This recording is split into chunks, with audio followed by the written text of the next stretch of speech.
Good night, people, and welcome to Mindful Life 481. Though over on TikTok, I know there's a little typo error. I think we have 431 written over on TikTok, but it's 481. It's 481. Hey, there's Ronnie. Say good night, Ronnie. Good night, Ronnie. Hi, the goddess. Say good night, Auntie. Good night, Auntie. That's Auntie Precious. Tell her we have to come down your side sometime real soon. She's amazing. Alright, later, Zanika. You're telling them we have to come down real soon? Alright, very good, very good. Audio is muffled. I know why that is.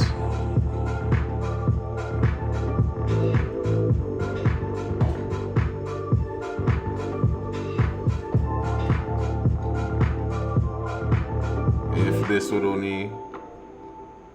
What's going on here? Finally.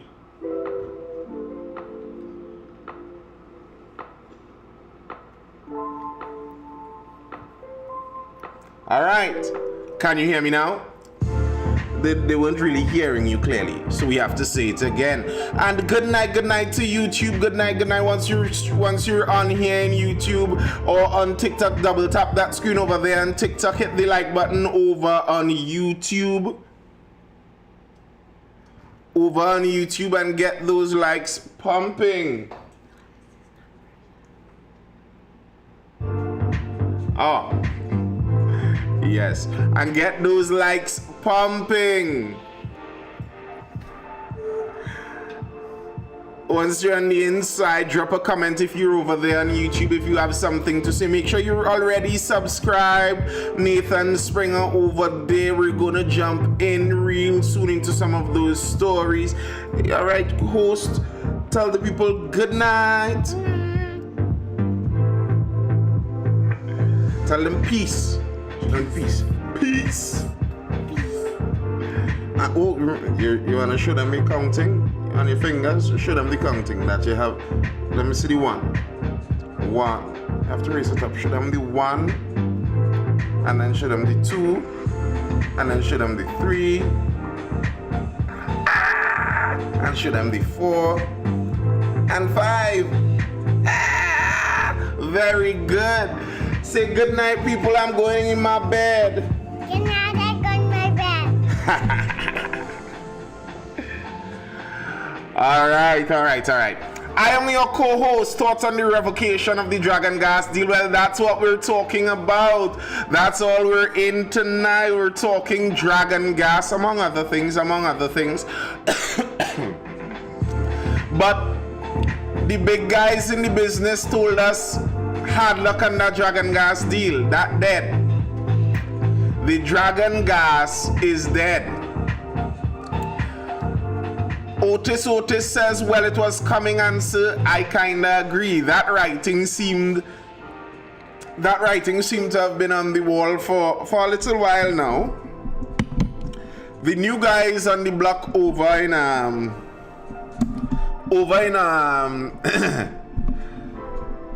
the orange guy, he and his crew, they seemed like they were intent on getting everything locked off from relations with Venezuela. So it's not really a surprise. As you said, it was coming. It was kind of known that this was in the works coming. Do you think we'll have another go at it? Yes, I think we will. We will try to have another go at it. I'm not sure how that will work out. I am not sure if we'll be successful with the other go at it, but I'm pretty sure we are going to have that other go, without a doubt. Dr. Egg says, once the Cheeto powder man gone, it possible. Well, that's at least 4 years you're looking at, most likely. And if he is gone and someone of his mold takes his place, then it's not necessarily going to change that quickly. You know, you don't have to only wait for the Cheeto powder man to go. You could hope that Maduro goes too. Which would you prefer?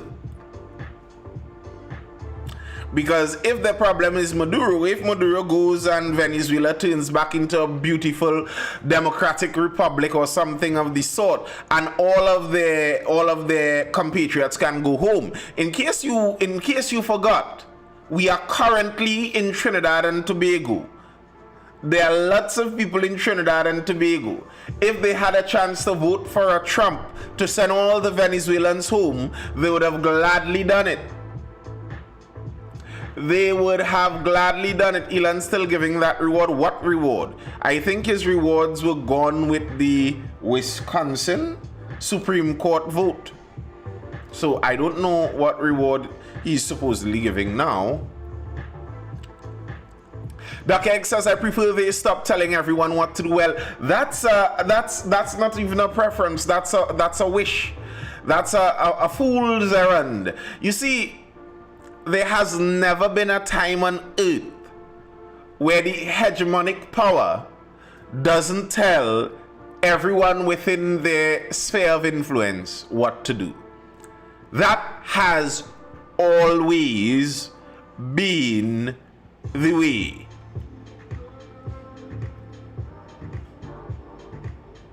The elites of America want to control the Venezuelan resources. I don't doubt that at all. I don't doubt that at all, that they have some interest in benefiting from the Venezuelan resources. Doc Egg says, funny thing, America keeps making other economies suffer, then complaining about migrants after they destroyed the migrants' country.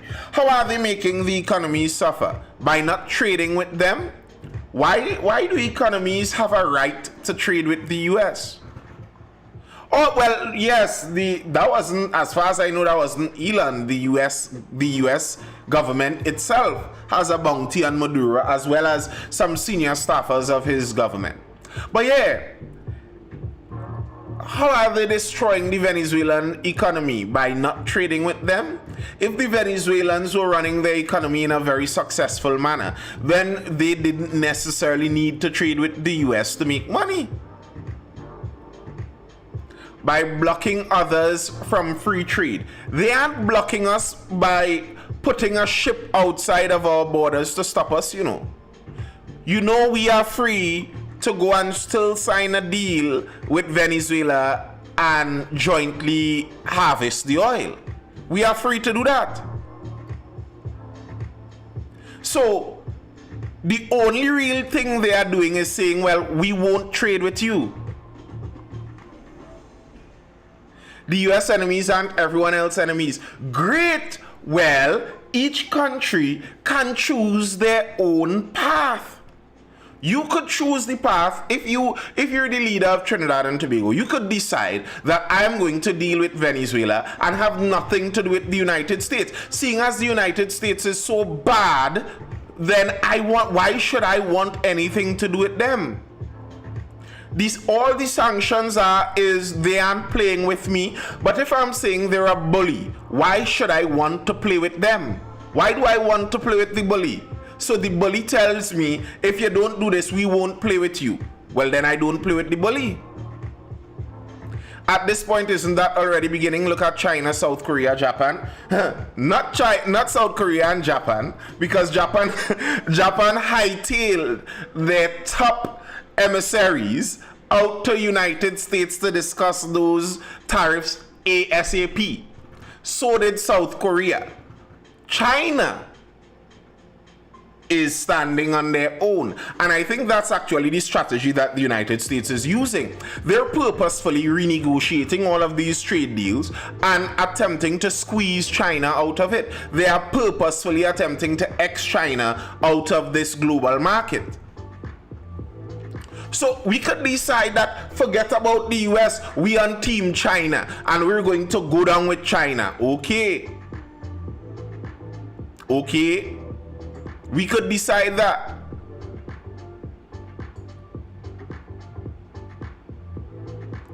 We could decide that. Same with Canada and the EU. What are you talking about? Canada and the EU did not sign free trade with China. Where did you get that information from?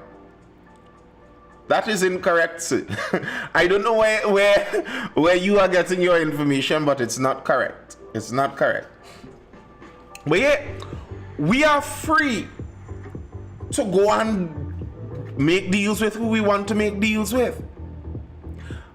How are we to be angry with a country for seeking their best interests, their own best interests? That's kind of what every country is supposed to be doing.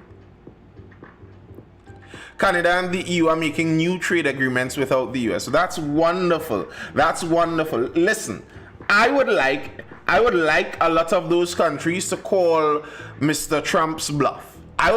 If they believe it's a bluff, call the bluff. But here's the interesting thing. The numbers seem to be telling what it is.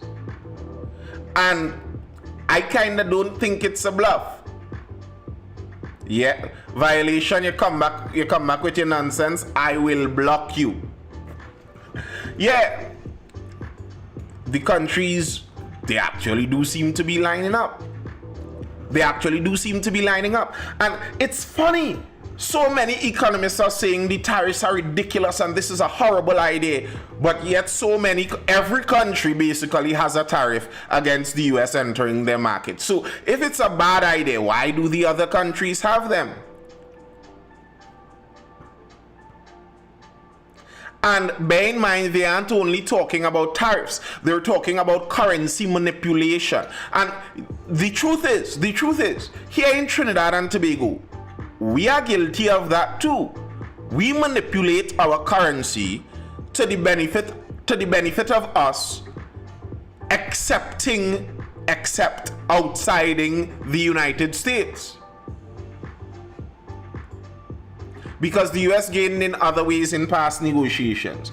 Gained in other ways like what?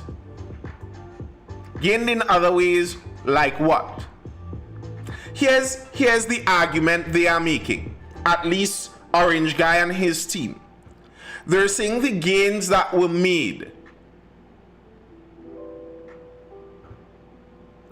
They are saying that the gains that were made, I'll deal with the military side, were mostly to the wealthiest people who were the capitalists.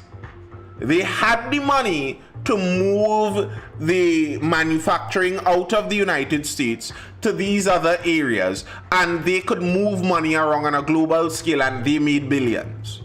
But the working class was the one who suffered because their jobs left. That's the argument they're making. They opened their markets in exchange for military bases cooperation against adversaries. That is not true. After World War II, the US was the big fish. There was no other. Everyone else lay suffering, quivering on the ground. The Monroe Doctrine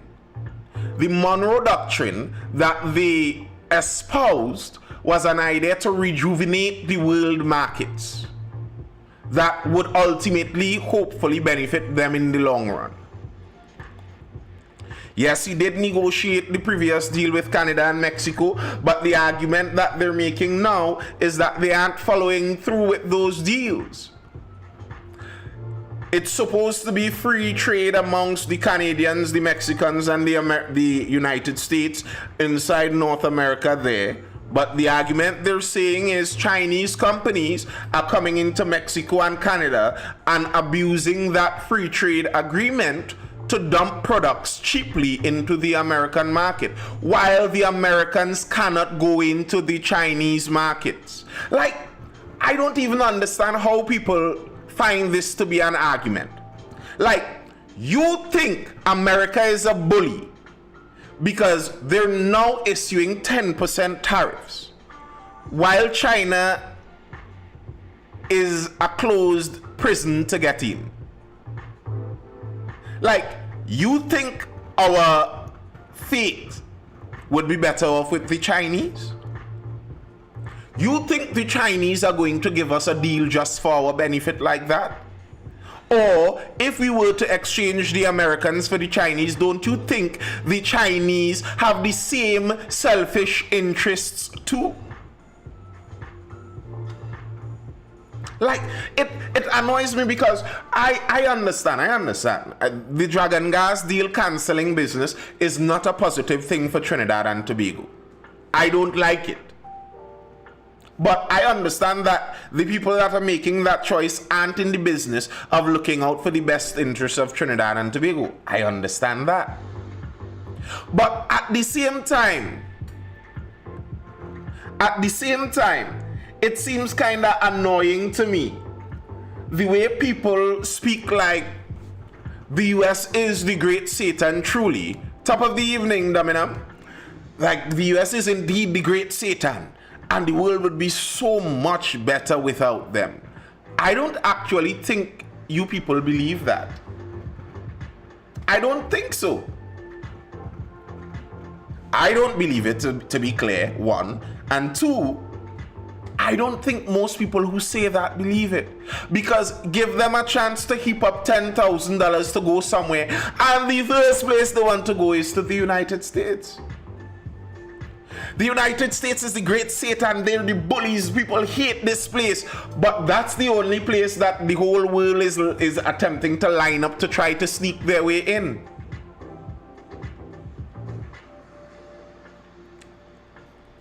R.L. Christian says, not America, but the corporations that run it. And won't you say then, if you have a problem with the corporations that run the United States, someone who is attempting to bring back companies to not be those global multinationals that are just floating in the ether out there in the international market, to a real brick and mortar manufacturing factory in the United States there, with actual US workers.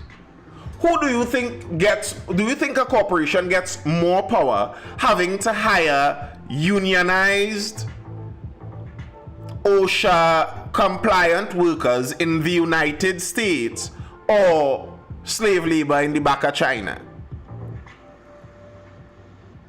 Nature Lover says it was US companies that outsourced all and sundry for cheap labor. iPhones are made in China. Well, yes. And that's like, people, are you all not listening to what I'm saying? This is what the Cheeto Orange guy says he is aiming to tackle. They outsourced all the cheap labor to those countries, and he's attempting to force them to take it out from there. You see, if once upon a time I made pencils and I made them in Trinidad, and Trinidad's minimum wage is what now, $20 somewhere around there. Trinidad has a minimum wage. We have real unions. We have an industrial court. They're looking to unionize. They call in Roger and the boys to come and picket my factory. It is annoying to keep these Trini workers here. And my cost is astronomical. Or I could just move the whole company over to China, outsource the making of the pencils, bring it back to Trinidad for a very cheap price. However, if a tariff is placed on all goods leaving China to come into Trinidad, that means although I could go to China and get their cheap slave labor, I can't bring it back. Bringing it back is going to cost me. So now, it's either I'm going to have to pay that higher price to bring it back from China, or I'm going to have to forget about that Chinese slave labor and come back here and pay the people their proper wage. Dr. X says his own people cannot afford goods that would be manufactured in the USA. You know, I find this to be one of the most evil arguments I hear people making about this thing. And it's strange. It's often from people who consider themselves more to the left or social protection side of society and politics. They're left-wing, they care about workers, they care about people's rights. But your argument is, the price for this good will be too good if we have to, will be too high if we have to pay people an honest wage. So I prefer that it be done in slave labor markets. Dr. do you understand that's what you're saying? You prefer the slave labor continues to go on so that you could get cheap knickknacks. Really? And this is why I always say this. Regularly you hear especially many black people talk about slavery and slavery and slavery this and slavery that and slavery. There is slavery going on right now. There are more slaves right now in the world than there were in the 1600s when they were hopsing up Africans off the west coast of Africa and bringing them across this side. There are more slaves now, and you all don't care. You all don't give a damn. In fact, there are people out here that are protesting to make sure we continue using Chinese slave labor. How dare anyone attempt to separate us from the slave labor?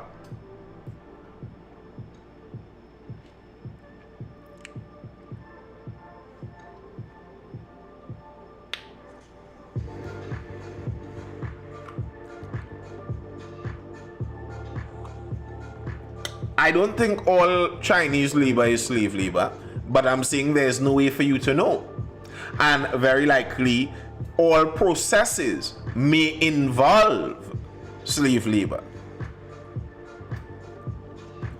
If it's not cheap labor, why would they move it across there? Obviously, it's the cheap labor, isn't it? That's what we just admitted. It is the cheap labor.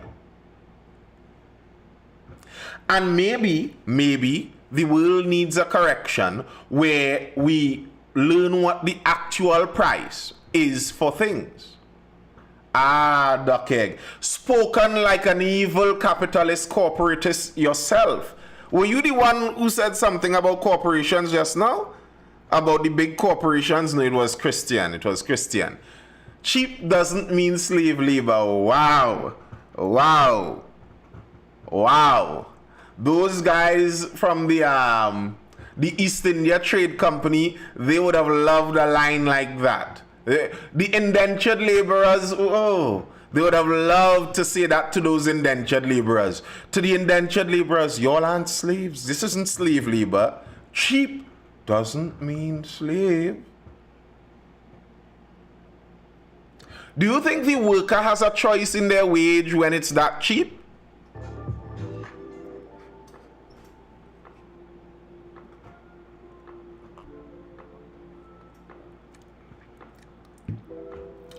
We're addicted to cheap slave labor.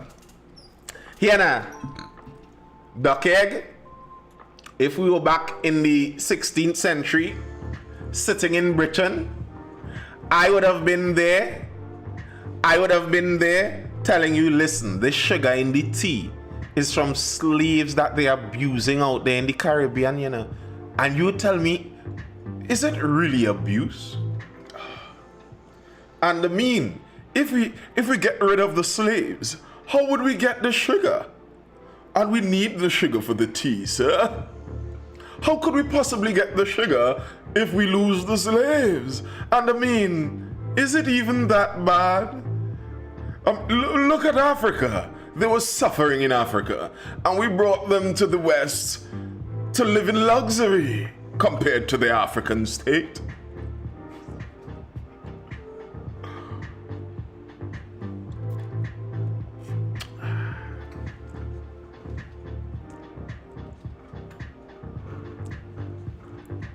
The low wages existed before the factory started production. Yes, just as slavery existed in Africa before the Europeans started using slavery.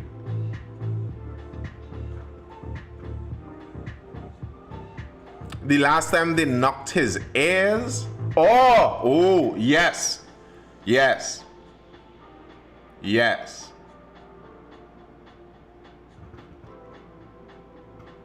And why you think they'd do something like that? Either way, they will use the same cheap labor in the USA. It wouldn't be the same, Duck Egg. Why do you think they left the USA in the same... Duck Egg, as I said, this really sounds to me like two people having a conversation back in the 16th century, and you're bending over backward to make sure that you keep getting that cheap sugar in your tea.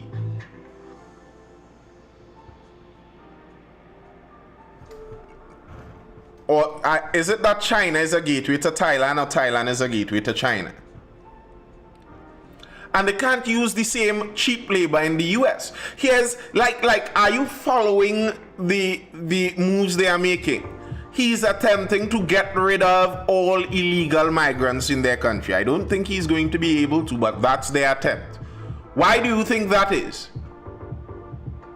So that you have no one you could pay under the table. Everyone has to be paid above the table. If there are no illegal migrants, you got to pay them.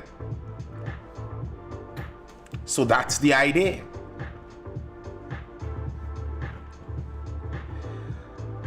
Bro, I don't care if things get more expensive if we disincentivize slave labor. Like, how many of us have spoken about the, Foxconn factories making iPhones that have to have self-harm nets outside the factory to catch people from diving out the building?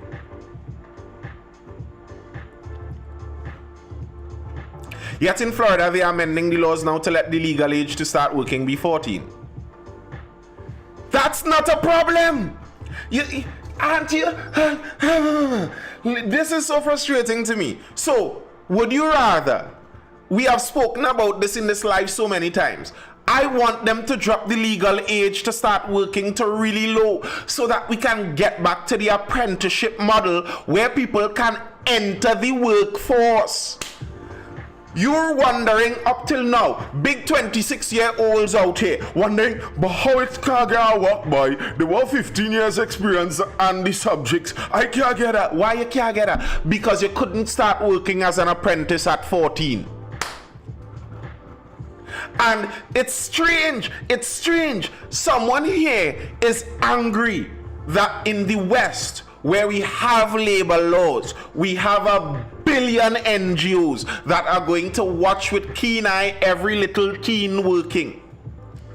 You are upset that the West is setting up to allow our people in the West, I'm speaking as a Westerner here, you are upset that the West is setting up to allow our people to work even from 14, while your grouse is to keep children on the other side of the world working in slave conditions.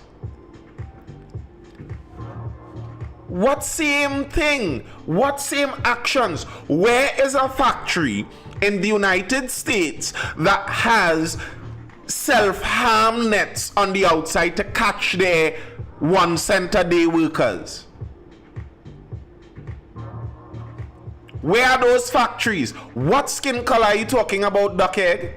Is it that you have a problem if the white man decides to do low-level labor? You don't like to see white men do manual labor. You're okay with some Chinese Uyghur doing it in a dark corner on the other side of the world, out of sight, out of mind. But you don't want to see the white people with their hands dirty. You have a problem seeing white people dirty their hands? Is that the issue?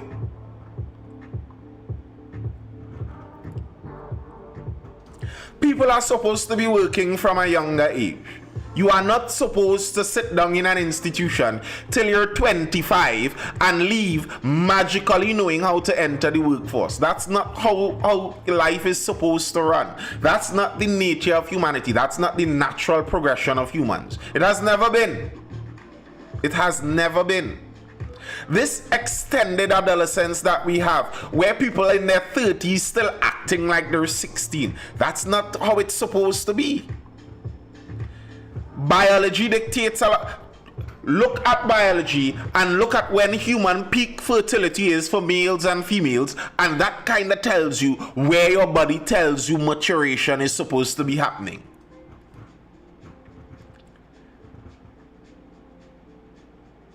We clapping when you are taking steps ahead. What are you talking about, Duckhead? Duckhead, are you just not listening to the words that are coming out of my mouth? Are you not listening? When the US is taking steps to head in the same direction, what steps are they taking?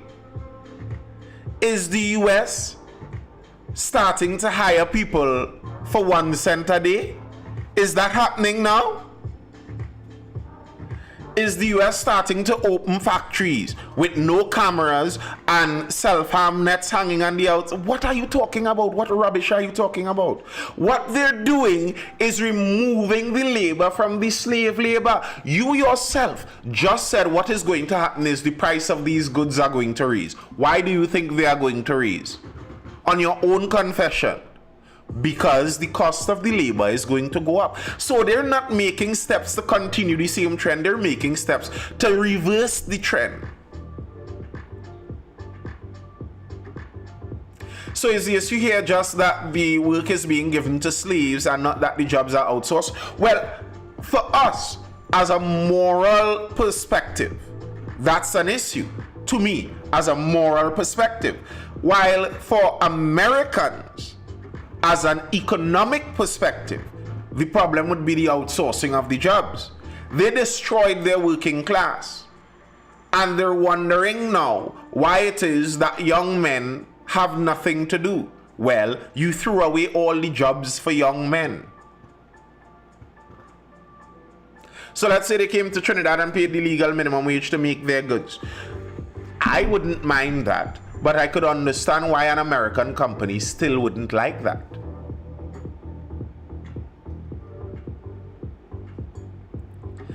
I would be okay with that. But I'm saying why for Americans, that would be something that they wouldn't like. That doesn't sound like a good idea for them.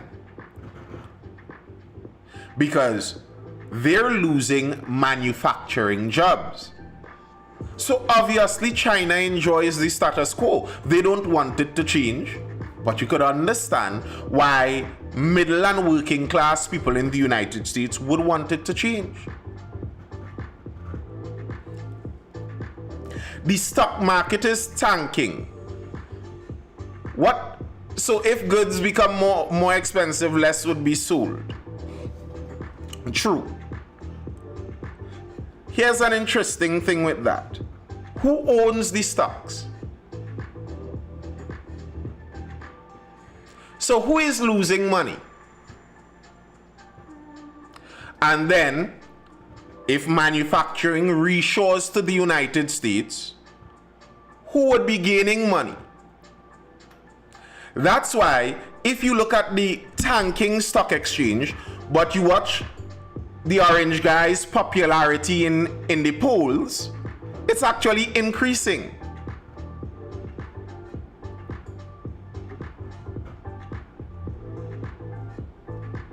It's actually increasing. Why? Because the working class man has no stocks to lose money in. All he knows is the factory that ran his tongue left. Now he has to drive Uber and deliver food in Uber Foods and what's the other one? The other food delivery nonsense now. That's what he has to do. So if he hears permanent unionized manufacturing jobs coming back, what he cares if NASDAQ drop? He doesn't have a cent in NASDAQ. The vast majority of the Americans don't have much money in NASDAQ. They don't care. And that's why politically they could push the idea that what they're doing is reinvigorating Main Street. And they don't care about Wall Street. This isn't about Wall Street, it's about Main Street. That's the political message they're sending.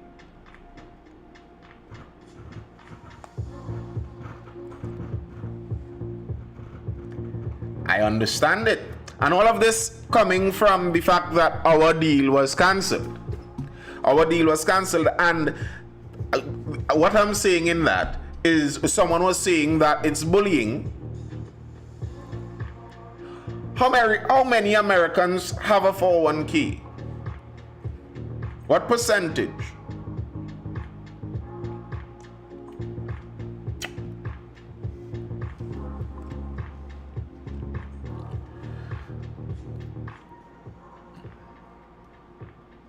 So I guess it's left to be seen whether it would work. Why do we want to have oil deals with a dictator regime like Maduro? All right.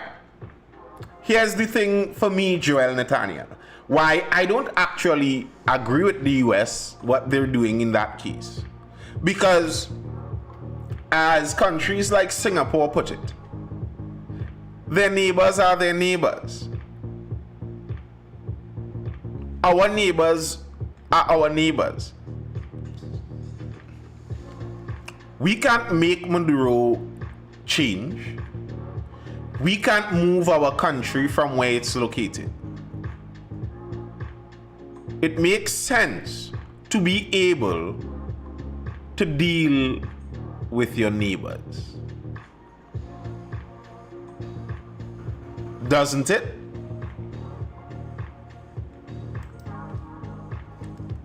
Doesn't it make sense to be able to deal with your neighbors? Even if you live in an area where your neighbor is a drug dealer, because there are people like that in Trinidad where they live where their neighbor is a drug dealer, shouldn't you be able to at least be amicable with that drug dealing neighbor? Well, the thing is, Joel Nathaniel, that's the nature of all government business. All government business has some level of fickleness to it. Because governments change, governments rise, governments fall. So in Trinidad and Tobago right now, the present government has some kind of 300 million residential deal they were making for high-rise, high-income residential buildings, apartments in South on the waterfront somewhere there. And the UNC is currently saying, Mrs. Kamala Prasad-Bissessar is currently saying that if they come into power, they are going to cancel that deal. And they're going to change that area into an industrial area. They also said they're going to cancel the Oando deal with Petrotrin. So if they do come into power, some of the deals made by the previous government would be cancelled. That's just the nature of politics.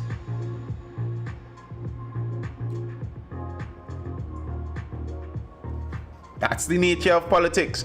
It is the fickle nature of it. Yes, Maduro could just disappear and then we'd have to make a new deal with the new person. Just as what happened here. Like, people are upset about this. But when we made the arrangement for the license, we made an arrangement with Joe Biden's administration. We had to play the field as it was. Like, for us to have decided not to go forward, to me, for us to have decided not to go forward to that path, we would have had to have known that Donald Trump was coming to win 3 years later. I don't think anyone in Trinidad was sure about that. So, were we supposed to make deals with Biden expecting that Trump is going to win in 4 years? So are we supposed to make deals with Trump with the expectation that Kamala is going to win in the next 4 years? How do we make deals like that then? We have to negotiate as the current reality presents itself to us. And the current reality that presents itself is that our neighbor is a dictator.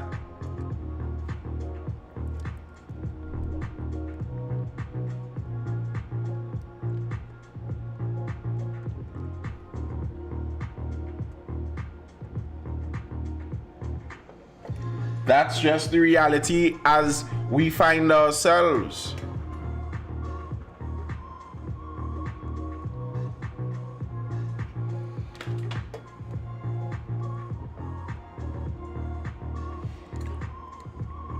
Nature Lover says Trump will not go full term. Why do you think so, Nature Lover? What do you think is going to happen that he will not go a full term?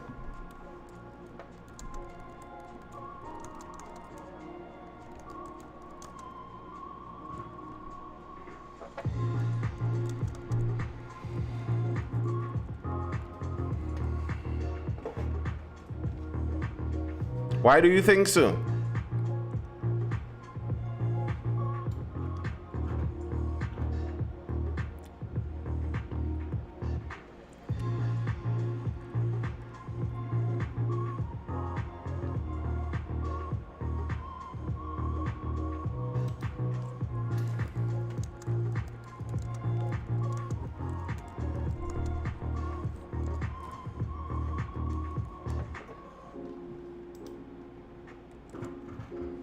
Just a feeling, all right.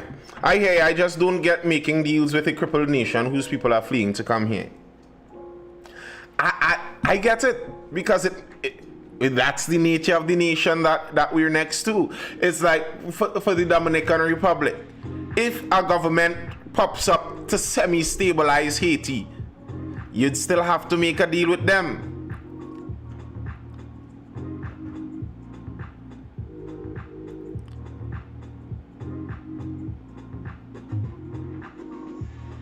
Hey, good night, Crimac. What school you went to? St. Mary's Anglican Primary School. Making deals with the US makes more sense for us economically, don't you think? Yes, and we do have deals with the US. It's to me, at least it was not. Good night, Crimac. Good night. It was not a zero-sum game previously. You could have made deals with the US and make deals with Venezuela. It's not only one country that we went that we are around. We have to make deals with multiple countries. So it's not only the United States. So yes, there's great benefit to making deals with the United States, but there's also benefit to be had making deals with other countries. And as far as it's possible, it makes sense make deals with as many countries as we can. Why not? We are working for our benefit. Like, we are not a vassal of the United States. We are not a state in the United States. We are not a foreign territory in the United States. So our policies can't directly just line up with US foreign policy. That doesn't make sense because US foreign policy may not directly benefit us. Their foreign policy is based on their benefit. And while we understand that they are the big fish in the pond that we swim in, and the big fish do what the big fish do, the proverbial cockroach in the fowl party need to know he needs to sit in his corner and take his opportunities as they come. We understand that. So it's not like we're trying to go in enmity or adversarial to the US foreign policy. But it wouldn't line up perfectly because we aren't the same country. We don't have the same interests, the same needs.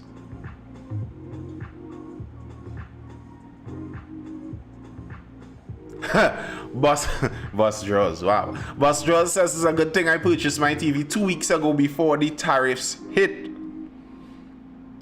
I'm not worried. And it's not because I'm wealthy or anything of the like, I'm not. But I'm not worried. You know what prices won't go up? The price, if you have a plantain patch in your backyard, cut that plantain before, after, during tariffs. Same price. Same price.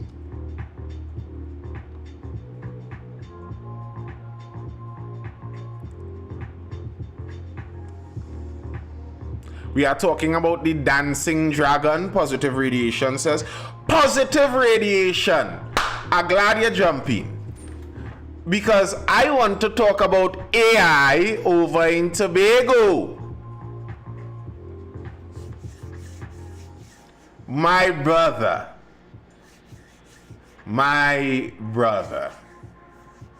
Let's talk about AI out in Tobago. Anybody keeping up with the AI out in Tobago? Those AI audios.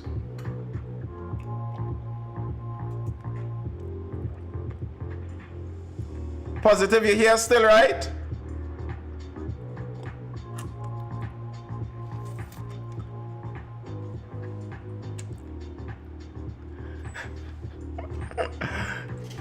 Have you listened to the entirety of the recording? Purporting to be that of our opposition leader in Trinidad and the head of the Tobago House of Assembly. Devia said we should have learned from the pandemic. Plant, help feed ourselves. Facts. Listen, I've got chickens. I've got cassava. I've got edibles. I've got plantains. I've got fruit trees. I have dasheen. I have some sweet potatoes. The price of none of those things are increasing, you know. At least not to me. Who knows? Maybe I use fertilizer here and there. The fertilizer prices could change, but we go manure it. I'm not worried. I have cane too. Ronnie, I've got cane too. Nice purple. I have the purple, you know, that kind of deep purple cane. Sweet. I have the green one too. Different varieties of the cane. I've got cane. Something a little bourgeois. Cassava and dasheen and Edos is bourgeois now. Look where we reach. Ground provision and farming is now bourgeois. That's the world that we are in now. Now, if you could stick some cassava in the ground, plant a few Edos, you're part of the bourgeois. You know, ironically enough, in the original communist idea, the Soviets and such, they actually considered the farmers, like farmers who own their own farms and are able to make a little extra, they were actually considered the bourgeois, because those communists don't like independent people that can make their movements in the market independently. They want you attached everything to the state. I want to get a rise for lettuce. I don't grow lettuce, to be honest. Lettuce is, I mean, how much lettuce one man gonna eat? How much lettuce are gonna eat? Barbados doing it. Barbados doing what? Farming? Barbados is doing farming in a big way. I'm shocked. I know Barbados is mostly limestone, so it's not like they have a lot of prime farming land. How I planting after the new airport is on the lands I used to plant, bro? You didn't get the compensation? Go and buy a couple acres out in the east. If you got the compensation. If you didn't get the compensation, well, see if you could talk to the Tobago House of Assembly head. He seems to have a direct connection with some people, with some very powerful lawyers. It seems, it's alleged in the conversation he was speaking about where and who to file suit against and who is whose best friend, and etc. etc. Positive I didn't hear if you told me you heard the entirety of that recording or not.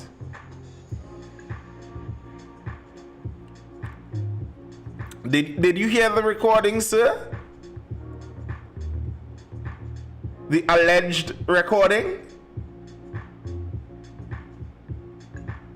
Do you think it to be AI also? And the guy called a lot of names. Lots of names were called. That's a very interesting one. Lots of names were called inside of that alleged recording.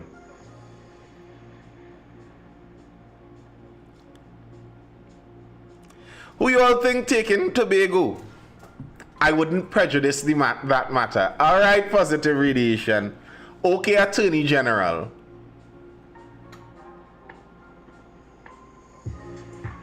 It's technology. Yes, recording technology.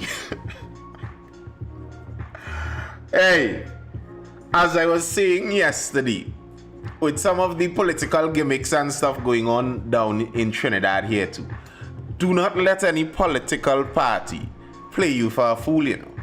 If political parties and politicians recognize that you're willing to play the fool on their behalf,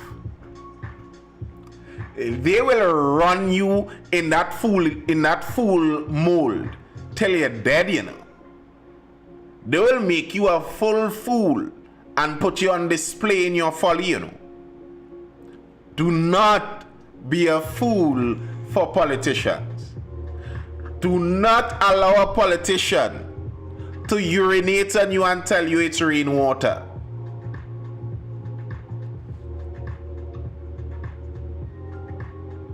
Do not. That's how we save our country. Do not sell your loyalty to politicians to such a level where nothing could change your view. Are they God?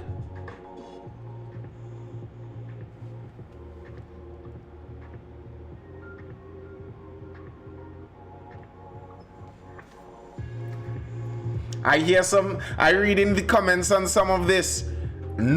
Some people like, nobody care about this. The CS name is not on a ballot paper this election. Positive relation. Let me repeat myself. Do not let politicians make you beclown yourselves on their behalf.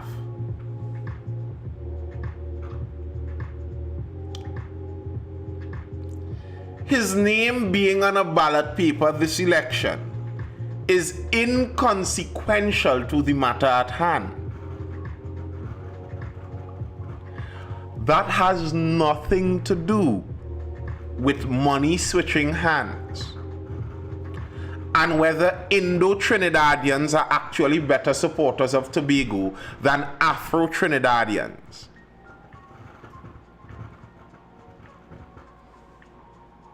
Did you hear that part too? Or was that part that you don't want to prejudice? Like, in that recording, don't do me that, nature lover, don't do me that. Stop. I don't know, I told him we'd talk about that today. He's probably somewhere else at the moment, preoccupied.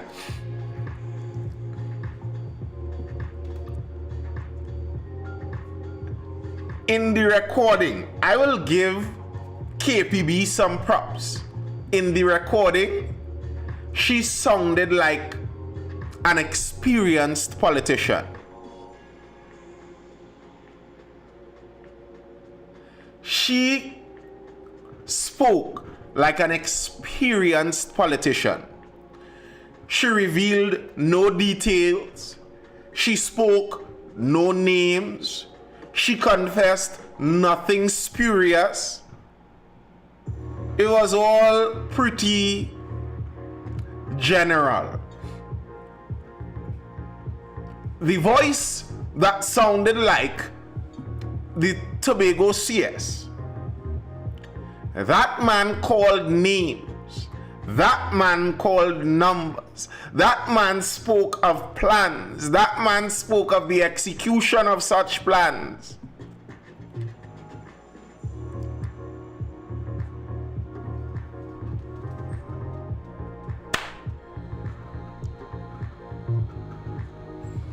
But there seems to be a traitor inside the ranks. There seems to be a traitor inside the ranks of the TPP. That's a scary thing. That's a scary thing as a political party. To have a traitor so close in your ranks. Ronnie says again. You could wonder if it's again or if it's the same one. Is it the same traitor from last time that they just they can't figure out quite yet? Like, I don't know. I don't know the details of the alleged meeting. But I would think an alleged clandestine meeting is one where you would know all of the attendees. So you could kind of slim down a list like that. Ronnie, it's kind of funny to me, you know. Because it's not just whether it's appropriate or not. It's that the man is lying to Tobagonians, if this recording is true. So, it's like, if you are partnering with the UNC, then partner with the UNC. That's not a problem. Partner with them in big and in bold. But he is accusing the Tobagonians of being too racist to partner with the UNC publicly, but yet he's partnering with them in secret behind the Tobagonians' backs. Okay. Good night. Good night, Ronnie. on tonight because I don't have a problem. I don't think, well, I think a lot of Tobagonians do, but I don't see a problem with them partnering with UNC. But come forward and see, we are doing this for the betterment of Tobago. We think we'll get a better deal out of the UNC, blah, blah, blah, blah, blah. Don't come and tell nobody. Hey, I quote my Prime Minister to come, boy. But don't come and tell nobody about, with the campaign and technology. Like, what are you doing, man? Making fools of people. Like, be honest. Like, just say, and nothing is wrong with that because you of yourself will know. You can't give your seat to PNM. That makes no sense. Sitting down in the UNC does not serve your purpose. Sitting down in the opposition with your 2 seats doesn't serve a purpose. So the next best bet, or the first best bet, is to join with the UNC. But do it smartly. Use it to your advantage. Be like, yo, we need to have real say because our 2 seats very valuable. You understand? And this is, to me, that is the problem. That everything is so clandestine. If it is that you think this is the best, the nature of the democratic system is it's ruled by the people. So bring it to the people, convince them that it's the best, show them why it would work, and go forth with it. But if you're doing this behind the scenes, it seems like it is treachery. It is trickery. You are attempting to win people on dishonest motives, not something that you are actually running on. You see, the problem there is that he ran so Super Tobago heavy that it would be a weight to attach yourself to a Trinidadian party, a party that doesn't even contest in Tobago. It would be a weight because you showed yourself to be so Tobago strong. That's why they're being dishonest about it. That's dishonesty. That, like, I am sure the allegations that the UNC are making of Ms. Pandy, that she's actually a Trojan horse for the PNM. The PNM is paying her, and it's really the PNM running the Patriotic Front. If it comes out that indeed Ms. Pandy was meeting with Young or Rowley or someone of those guys behind the scenes, and 100,000 pass hands, would we watch that like, well, what? No, that is treachery. That is trickery. You are attempting to convince the electorate of something that is not true. But this is always the case, and I think it would work in their favor if you just own it, versus having the PNM come forward and be like, oh, you see, them is agents of the UNC, and it's like, why is this still working? Like, come on, how much years ago work? What is slowing you down? Okay, we understand that because UNC will need an agent in Tobago, right? And nothing is wrong with that. Nothing is wrong with that if it benefits it. But he said it in the alleged recording. He said why, you know. He said Tobagonians are xenophobic and racist. But therefore you have to bring it over to the Tobagonians that look the. And what he said was they are xenophobic and racist, but people's minds are changed with winning and success. So after they win and they succeed, the people would be more okay with it.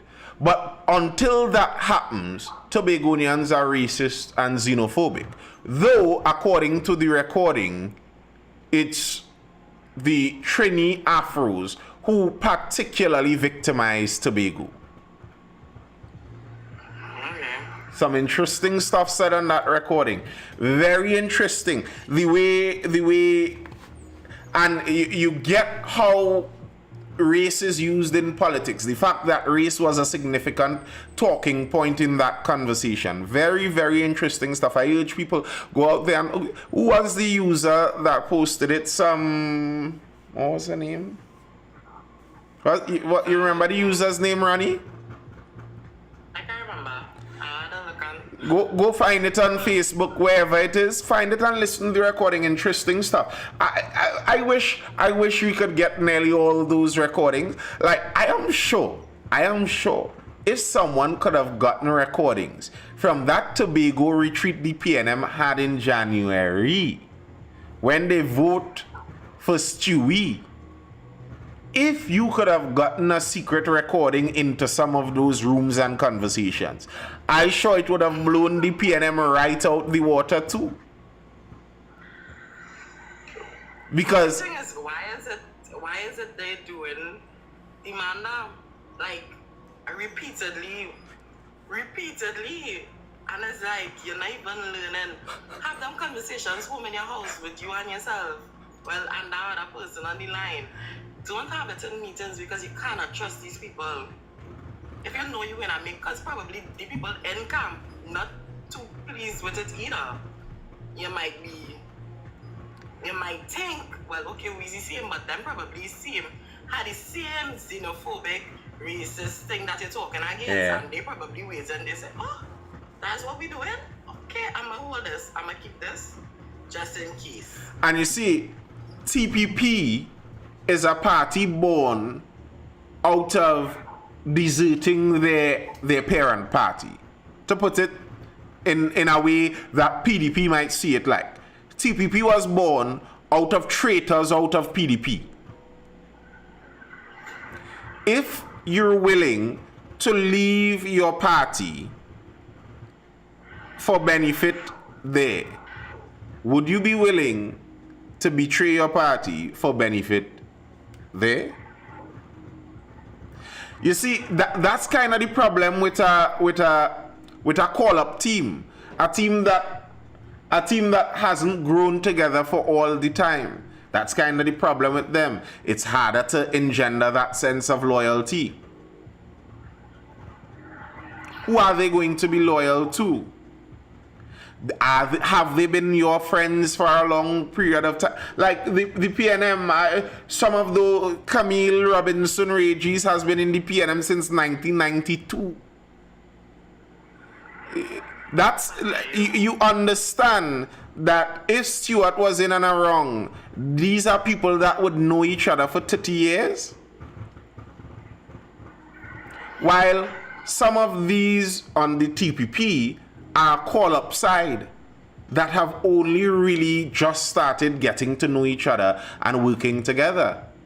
Not saying that that means they shouldn't lead necessarily, but it could explain why loyalty seems to be a difficult thing for them to get.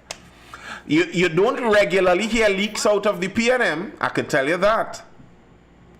Well, UNC, TPP, hire a good AI person.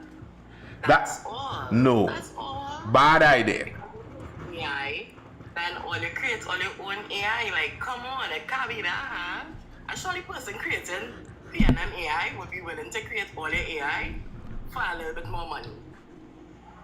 And if we had out $100,000 like that allegedly, then I'm sure the person would be glad to do it for a little less. Abdul Hakam, I see you, bro.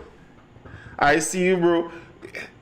I saw a profile on Instagram commenting, what was it, bro? Abdul Hakam, Islam no numbers or something like that, Muslim no numbers or something like that. Is that your profile over on Instagram I saw? Saw that in a comment thread. Oh, well, weird. Yeah, it's I think it's kind of obvious why they're doing it the way they're doing it. It would be very, I don't know, I can't assume, I can't pretend to assume to know exactly how Tobagonians would choose what Tobagonians would choose. But it would be very interesting to see how it all goes with this added in. Because if indeed, as he is saying in the recording, Tobagonians are racist and xenophobic, then this recording maybe an explosion on his ship. While if it's not dragging down the party, then you could see that his accusations against the Tobagonians may not be correct. So either way, that's a problematic accusation. That's a problematic accusation. And I'm sure he's not going to directly answer or respond to that. Mr. Farley Augustine, allegedly, there's been a recording released, allegedly, of him and Mrs. Prasad Bisesa and another lady voice inside a conversation they were having, speaking about incriminating stuff. Another leak out of the TPP. But he did answer. He said that they're using technology in their campaign. That's what the man said. The man made a denial. He never really denied it, you know. He said, okay, fair. He But said... He just implied it. He implied it heavily. Exactly. He said they're using technology, and he knows that technology could take a voice snippet from here, a voice snippet from there, a word from there, and piece it together and make it sound like... He didn't say that's what happened there. He said he knows technology could do that. And because of that, he is not going to respond to anything about voice notes. How convenient. But I would just say I've heard it with my own 2 ears. The night when PDP won, because I was up in Roxborough in a nice hot PDP jersey for the last election. And I heard a lot of them say, in THA we could vote for whoever we want to vote for, but general we're not voting for them. And I was like, oh, okay. White Leather says, don't Tobagonians pride themselves on their xenophobia? Why deny? They ain't shame about it. Well, yes, to some extent. And to be honest, every country has some xenophobia, you know. When you hear Trini speak about Venice, you're like, But personally, I'm not even too much bothered by people's xenophobia. It is what it is. You have some in-group bias, I understand. The point, I am not attempting to deny anything. The point is that a Tobagonian leader is saying this about the people that he leads behind their back to an opposition politician who is not of the same race and not of the same country. So it's not that I'm denying xenophobia or anyone is denying xenophobia or anything like that. It's just that what is going to be the reality of how a statement like this would be taken. If indeed, as I said, as he says and as you say, Tobagonians are xenophobic, then the release of a recording like this is the end of their campaign. Abdul Hakam, it's clearly novice moves. You just joined, so I'd reiterate what I said before. When I listen to that recording tells me that Mrs. KPB is an experienced politician. In the recording, Mrs. KPB says she's not going to call names. And in the recording, novice guy says, no, it's all right, call names. Tanti still say, no, I will not do that in an open meeting. That is politician. That is politician. She didn't call names. She didn't call numbers. She didn't call locations. She didn't make accusations. All of those were done by the voice that sounded like the chief. Names like her. The man within the course of it's about probably a 6-minute or something recording, I can't remember the length. Within the course of the recording, he probably called like 5, 6, 7 names. He called figures, 100,000. He called the name of the person that allegedly brought the money. He called the money handler name, allegedly.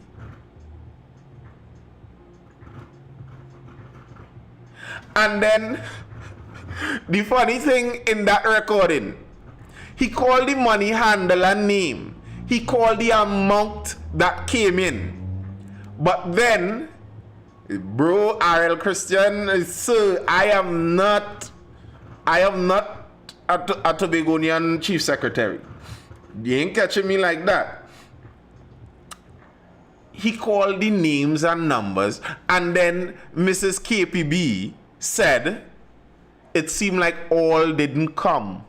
Some got lost. So, from the alleged recording, it could allegedly sung, like allegedly, some of the help that was sent across the water was lost in shipping. And they called the name of the person who was supposed to ship it. But Nathan, I don't know if you was following that last CHA election.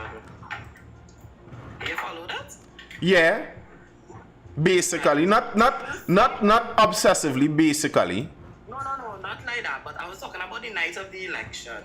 Mm-hmm. When they had representatives come and talk to whoever media persons or whatever.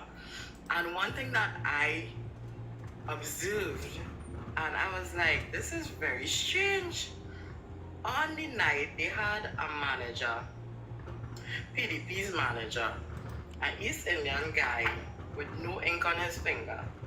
And I was like, how is he the manager of PDP? And I left it there. Because it was strange. It was strange to me. Because nothing wrong, not to say that Indians live in Tobago, because they do. But he didn't even vote. So that means that He wasn't Tobagonian. You're not from here. Right, okay. But that was my fight.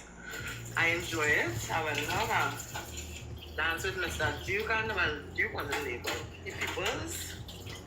I enjoy my night. I listen to them. I hear them laugh. And after that, the next voting time is PNM. That's what I hear. That's what So you they heard. understand very well what happens. And I don't give them wrong because, well, not that I agree with their behavior, but I understand why they do what they do. Mm-hmm. When you listen to what happened in the autonomy bill, with the debate in Parliament, and you listen to what the opposition had said about Tobago, it was like, that's what y'all think of us. They are basically saying, like, we cannot spend too much money on Tobago, For matter of fact, I think it was kind of, I don't want to say, let me just say nothing in my mouth, but basically from what I gathered, I may have gathered it wrong, it sounded almost like, better Tobago go so and handle its own affairs because, like, we losing too much money on Tobago. It's almost what I heard. I wasn't the exact words, but that's what I heard now. And you can tell that they don't care about Tobago. They literally don't. UNC don't care enough to even run a person here. Well, they wouldn't. They don't need to run a person if they're partnering with a Tobagonian party, don't they? Well, they haven't tried like years now. How much years UNC running in Trinidad Tobago politics? They'd never run in Tobago. And don't get mad at they're not going to win Tobago because they're not going to win Labantet either. But they just run somebody there too. Right? So it sounds or it looks as if they have annexed Tobago and they really don't care what goes on there. Well, I think they're using a different technique, if you will. That's the reality. They're attempting to use a technique in order to utilize Tobago. They think that if they go to Tobago, they may just split the votes of whichever the opposition party is. So And then they may worry, according to what was being discussed with Mr. Farley there may be some worry about the racism and xenophobia side of it. So, why waste the resources to split the votes of an opposition party in Tobago while they can partner with a Tobagonian party, extricate themselves from it? So, if indeed there is some loss because of racism and xenophobia in the Tobagonian public, they aren't seen as directly being influenced. I think the Calcutta ship comment from Mr. London, not the secretary, the brother of the secretary, the Calcutta ship comment, not only was seen as being so bad, but it was also seen as being effective. And that kind of scared them off of getting too direct inside of the influence. Because Oh my God. it worked. That Calcutta ship comment was when, Nathan? 2010 or 15? Exactly. 2010, I think. Nah, it was about what year that was? Somewhere between 12 or something, so? I can't remember. Somewhere in that region. Yeah, it should have been about 12. Somewhere around Should there. have been around 12. So, before that, you didn't go either. Come on. And if that is the case, then just make your allegiance clear. Look, Theo, I don't know if TOP had declared that they were going to join the partnership before or after, but TOP won their Tobago seat. So clearly it's not SU. But make your allegiance clear. Don't hide and lie and cheat people. Don't be big about it. I don't doubt you. And I agree with that. I think, to me, that's how the politics should run. Like, be clear with your thing. And who knows, maybe the Tobagonian people may see it and like it. But if they don't, well, they don't. I found the recording. Hermione Ford with an E. Hermione Ford over there on Facebook. That's who has that recording. I wonder if I could play. The thing is, the recording is 9 minutes long. So they have the man whole convo there. He's exposed. Well, if it's AI, it's AI. But if it's not AI, they have the man whole convo there. 9 minutes of conversation. I wonder if I could pull this up for a little bit. Yeah, Abdul. Why was that conversation recorded to begin with? Well, I think it was recorded covertly, because if you listen, somewhere along the recording there is someone snickering. So there's another person there recording this. The recording doesn't sound like a very good recording device sitting right in the middle of them taking in everything. So it may have, who knows, it could have even been a planted listening device. Who knows? It could have been some telescopic listening device because they were picking up waves clattering in the distance and stuff. I don't know. I don't think, it seems pretty clearly from the way the conversation went on, it doesn't seem like they knew it was recorded and they planned to record it. It doesn't seem like that at all. It seems pretty clear that the recording was covertly done, not without their knowledge. So that's that.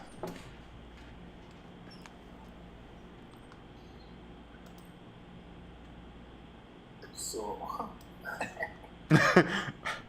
Why you laughing, Mike?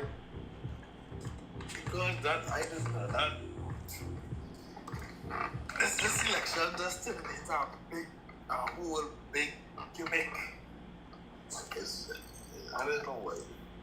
I'm not seeing, honestly not seeing that coalition winning these elections. Even if this Kisa Bacchanal and then the Dragonfield Bacchanal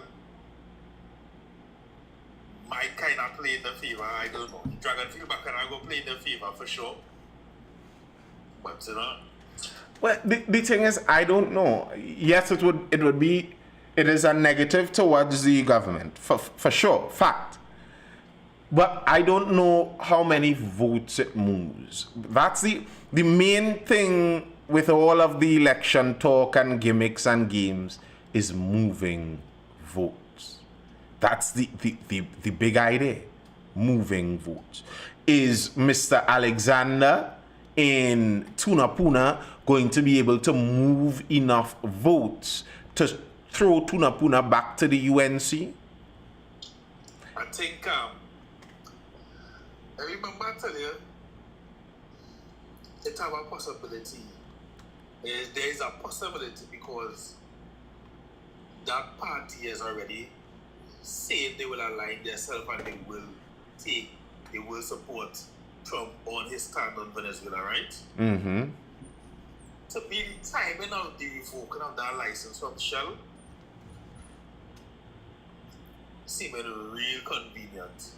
You think that the American government has a favored candidate? I do. Because of the current administration position on the Venezuelan government. What is the current administration's position on the Venezuelan government beside attempting to negotiate with them? Well, the position is even from former Prime Minister Keith Rowley was they want to remain neutral, but we are going to do business with them. This present U.S. administration does not want the business dealings at all. They don't want the business dealing. Hence, this license that was granted under the Biden administration get revoked. But to me, the timing of the revoking of the license, timing, it just kind of like, I don't know, I find it real convenient because they could have done this months ago. Why no, why right now? Like, they had to know that will directly play into the election process and the politics that are taking place right now. They had to know that. I don't doubt that they would have known that. I also don't doubt that they could have just not cared and they do it in the timing that it happens. They do it in the timing that it happens to unfold. And I don't know. I honestly don't know. I have no doubt that the US has favored candidates in many different elections. I don't doubt that at all. I don't know if it is true here. The information was available. The date on the revoking of the license. The date on the revoking of the license is the 8th of April. Mm-hmm. The information also said that is the day the license get revoked on the 8th of April. Yeah. So I seen it as the favoritism taking place and they're playing it on the economic spectrum right now. That is because Shell is a US, well, I know, I guess Shell is a US based company. Shell is not Shell is Dutch? It's Dutch. Some one of them is Dutch. But Shell have the license. Mm-hmm. So basically they shut down, the cut off a source of financing in the economy there right now. There's cut it, zip, nothing carbon. But you see, here's how that fits in all kind of different directions. Remember, Orange Guy's policy on energy is coined by the intellectually stimulating phrase, drill baby drill. If he is looking to try to super boost the US oil and gas output so much that they become a net exporter, is it even in their interest to have Venezuela and some small Caribbean country increasing their gas capacity? Is that even in their interest? Do they care for that? I might say not. They don't. I might say not. So I could see why they don't care for it to push forward. However, I am not sure if that it would be enough for them to make a choice and select winners versus losers in our election. As I said, I don't doubt that they do it in elections all over the world, so it's not like I think they are above the concept. I just don't know. I'll have to wait and see. I'll have to wait and see, because the dropping of the license, the cutting of the license is a hit to the government, but it was kind of expected. So I don't know if I'll call this enough. We look, if something else comes up in the intervening time, well, then you'll kind of have to say, But I don't know if I'll use the cutting of the license as evidence in and of itself. Kyle Cooper on YouTube says, good night. Just want to inform you that persons who missed you live. Appreciate the uploads on YouTube. Thank you, sir. Appreciated. Woke not awake, appreciated for you joining in. Kareem, this election is pure chaos as usual, bro, as usual. Fun stuff. I am in Couva North. For once, I'm actually happy I'm in Couva North. Michaela is here. This would be interesting. You see that tie again? No, I think Michaela not gonna win. But it might be her best opportunity to make ground, because Miss Jillian John is a Tobagonian, I believe. We know that racial politics factor into this country, so she's an Afro-Trinidadian woman, very visibly so. Tobagonian, never ran before in Couva North, so not an incumbent coming into Couva North. While Miss Pandy has that legacy factor, I don't think she's going to win. I'm pretty certain she's not going to win. But it would be interesting to see how much inroads she makes. How many inroads she makes. It would be interesting. That'll be an interesting battle. What's that? I feel is that a close seat. No. Couva North is safe as safe comes. There is a... Couva North was Bastio Pandy's legacy seat. That is a safe seat. That's why I say, though, Michaela has that legacy factor. It look like 18, 15, well, it's 20. All the PNM voters could vote with every finger and the toes, and they ain't gonna make a dent in these parts. This is UNC country, sir. But I know somebody said that. I believe it was either Monilal or somebody was like, Couva North is UNC seat. It is. And I was like, wow. Listen, Look what is putting people voting on. Bastio Pandy, as I said, this was his seat for what, 30 years or something like that. This is I live in Mr. Pandy's stomping ground.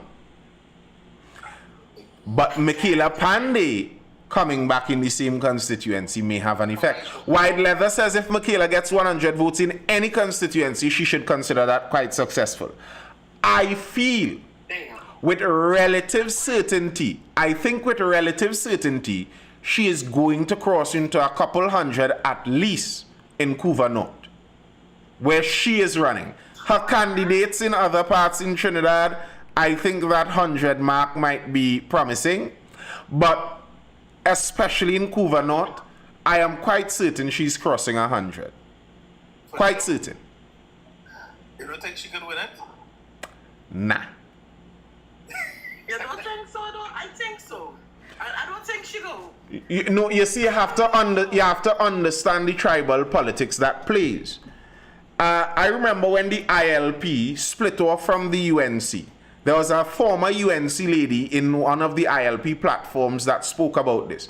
And she spoke about the religio-cultural context of the split the vote accusation. And it is a kind of race traitor accusation. That is kind of the accusation. You all know I speak bluntly on this live. It is kind of a race traitor accusation. So what that does, the intent of that, is it paints you in a worse light than even the enemy. The traitor, the betrayer is worse than the enemy. You all know that concept, right? Yeah. Right. By and large, many in most, especially more older cultures, the betrayer is worse than the enemy. Most people see it that way. And that's basically what they're suggesting. They're suggesting that you knowingly are working with the enemy to split up our votes. And when they say our votes, you understand the connotation, to split up our votes so that the enemy can win. It is that the connotation that it sounds like is what it's like. And those arguments work. Trust me, they work. So there are people in this constituency, people I talk to around, and they're already talking about who the vote splitter. Boy, boy, that is the vote splitter. I think Ralph Moran I think Ralph Moran gets the worst. Maybe. I think he get out the accusation the worst for jumping from UNC to PNM. Yeah. Well, I mean, And this is why I regularly say that UNC battles on race while PNM battles on class. They aren't even not saying that there isn't prejudice and that kind of discrimination on both sides, but the assortment of the discrimination is of a different kind because the parties don't appeal to the same thing. They don't appeal to and for the same thing. So that's the accusation that goes out, and it's a very effective accusation. Extremely effective. So that's why I'm pretty sure she won't win. She's unable. I don't think she should be able to win Couva North, at least not in this round. But here's the thing: if she sticks around, and let's say this time she gets several hundred, better yet, even if she breaks the 1,000 mark, next election, some people who bought into the split votes of the split vote argument of this election, could start to wonder: are we splitting by going to the UNC? Might it be possible that we could choose her? She has a real chance of winning. And if indeed she stays independent throughout the 5 years, not going and hooking herself up with PNM or UNC or any other party to tarnish her independence, come next 5 years, it becomes a much more effective rallying cry, I think. But she would have to be active. Yeah. Within that 5 years. I think that's what killing her. But the reality is, it's hard to be active in the political landscape without a political position. All your activity is really just talk, for the most part. Take it. Talk, stay in the media.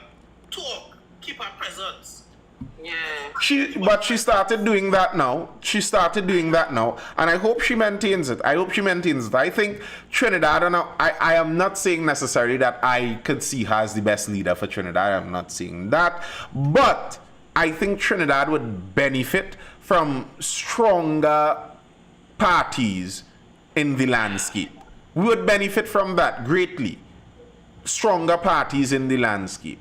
And the stronger parties having individual identities. Don't tell me about CUP. Don't tell me about PEP. They don't have their individual identities. So. No, but this is where if Michaela had done that 2020, and 2020 would have been an ideal election for her because you couldn't do any heavy campaigning. You could have do it online. It would have been cheaper, and you would have started your yes. there. I don't know. I have never spoken to the lady before. I have no inside information. Who knows why? Where was she? What she was doing? Maybe she was working and piling up some money. Maybe she was networking and attempting to get people on her side. Because evidently there is some kind of financing coming from somewhere. I am not making accusations of a negative nature, but evidently there is some kind of financing coming. I don't think it's from our side. I mean, come on. I don't think it's from a side. I'm not saying it's from a side. I don't believe it's from a side necessarily, but it's from somewhere and somebody. And financing doesn't magically come. You have to network and rub shoulders and schmooze with people to get that amount of money. So somewhere, somehow she's getting. Nathan, you and I are normal people. My parents is normal people. If my parents die tomorrow, I will become almost a millionaire, you know.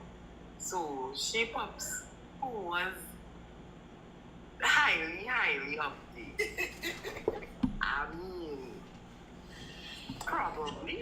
She have access to people with people of influence and people with collateral. She have access. I have no doubt about that. But the, and People grant her access. And the thing is, Ronnie, generally speaking, wealthy people that run campaigns don't spend their out-of-pocket money.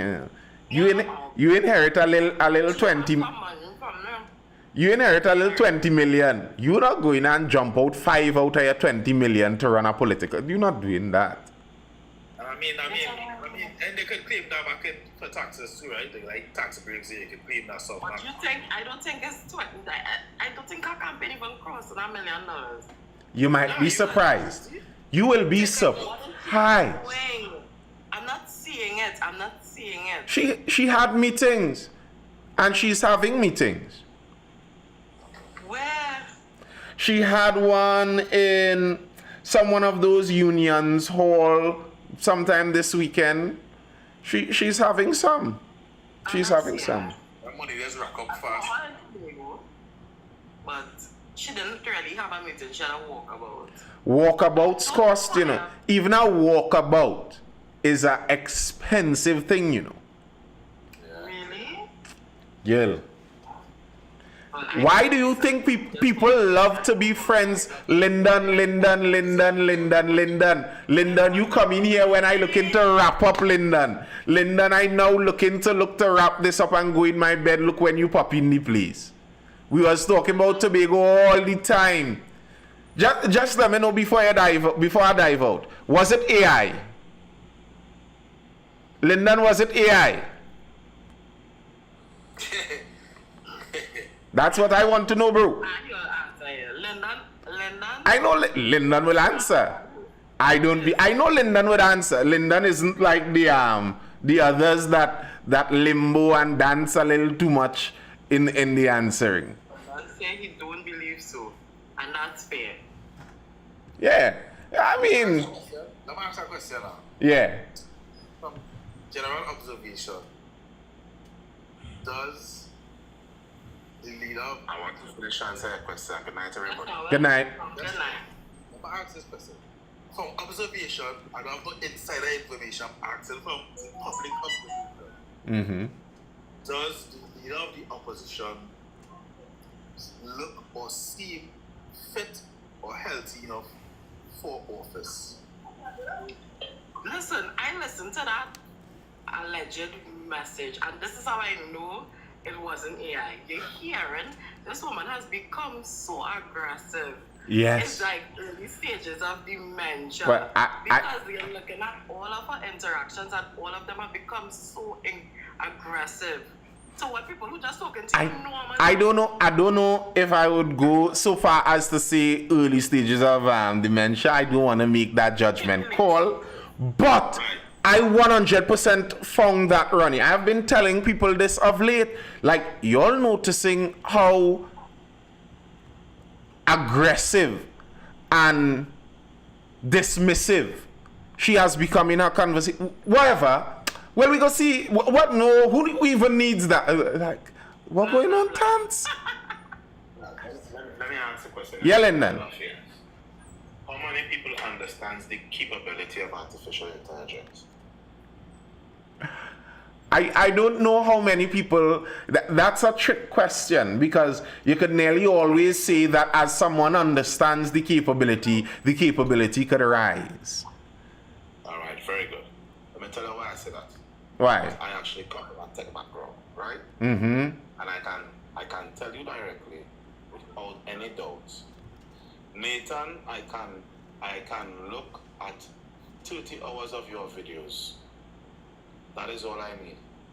I can look at the way you stream your conversations, and the moment I could pull your data and information, mimicking the way you speak, mimicking the way you phrase your words, mimicking the way you put your mouth, is not hard to do. In 2017, there was a big leak across America. They thought the information came from whom? President of the United States. I don't think it was 2017, which was Barack Obama putting out some information. The video is still online, trending at this point in time. Now, Trinidad is still limited to what we call this thing called data and intelligence. Right? So you and me talking right now, it have ports open right now where people can be hacked. And I'm telling you from our background, because that is the business that we are in. We are thinking in the Caribbean that the way conversation and lingos happens, it is not a possibility to happen. This is why for me, I say to persons, whilst I may not believe that it is so, I have to see that data to understand it. Because we live in an information age where the simplest thing as your phone number can be used to mimic a number of conversations that you have never ever had. Yes, it can.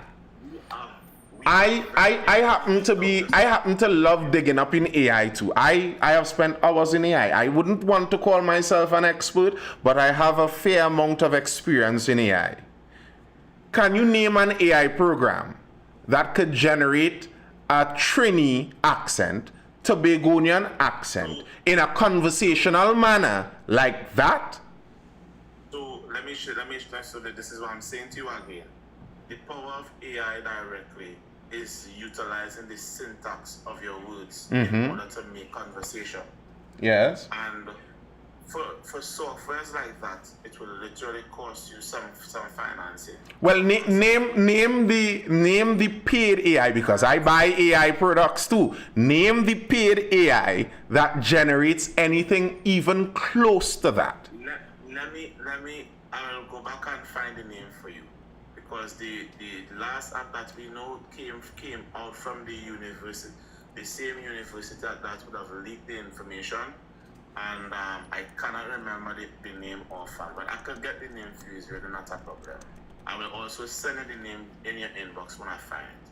But the information on the program material is out there, right?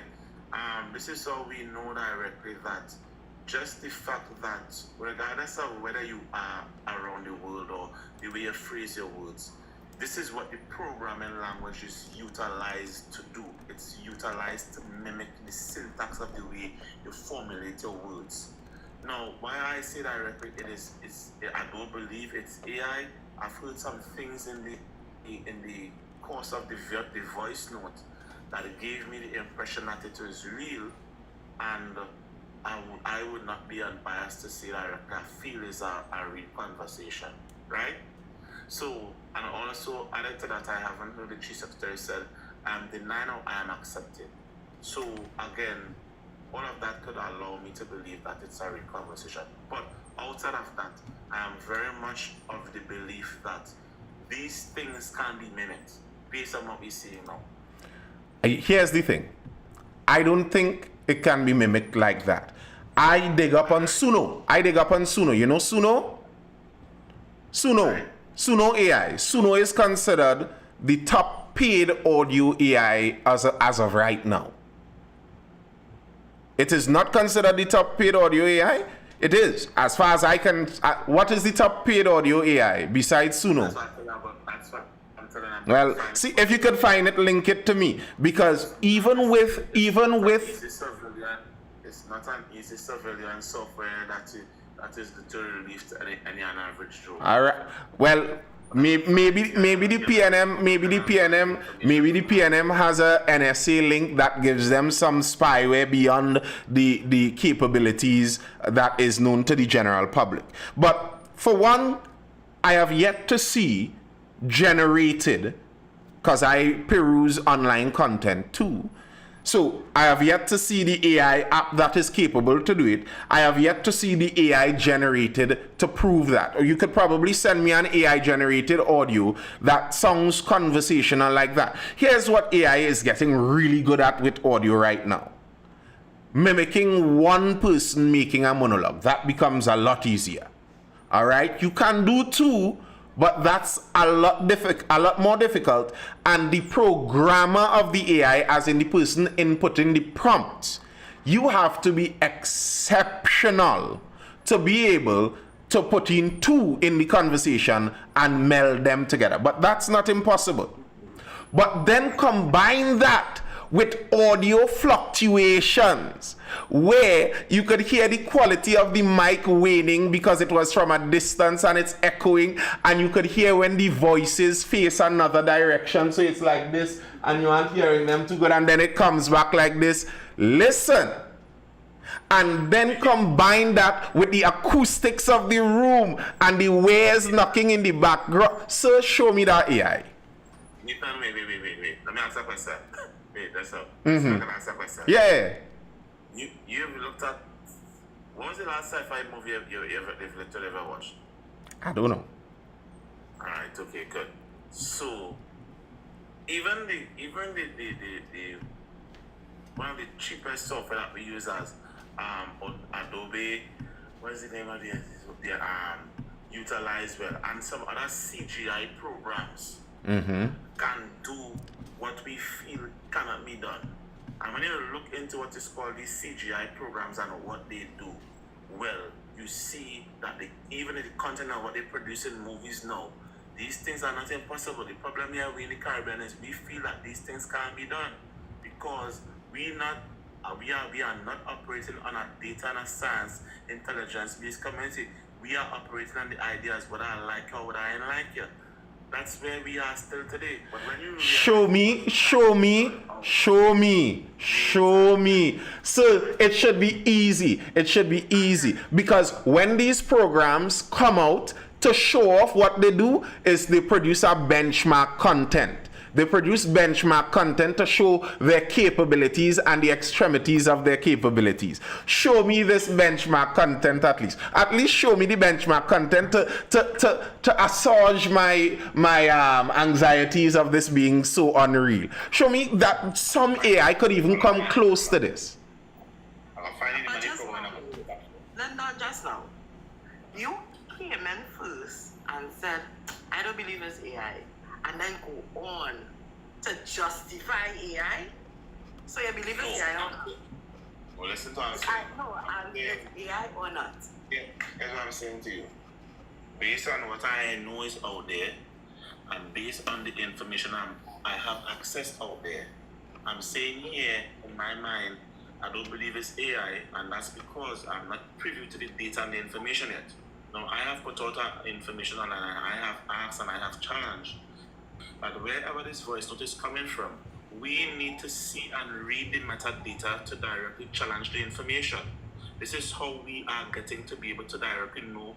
The only way you can be able to know a conversation is real from a conversation being synthesized. Now, not everybody asking that question because the moment you hear something, you might be warped to believe that this has happened. This is how over 100 million Americans, they're fooled the moment that Barack Obama put out his information out there. They thought it was Barack Obama.